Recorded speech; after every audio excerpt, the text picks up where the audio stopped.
Yani arkadaşlar bu kahvaltı kimchi. Kimchi. Ne bu? Kore yemeği. Kore yemeği. Bu çok güzel. Ben bunları yiyorum.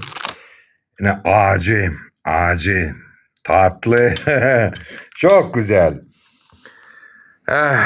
Bunlar da balık. Ne balıklar bunlar.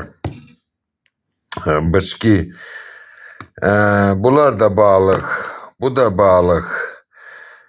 Bunlarla da yemek oluyor. Kahvaltı. Bizde böyle kahvaltı yiyorlar. Kahvaltı balık konservelerinden de yiyorlar kahvaltıyı. Açıyorlar bir tanesi bir kahvaltıya çok güzel oluyor. Domates soçundan.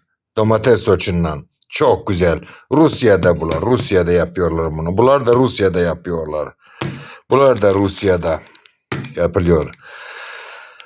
Afiyet olsun.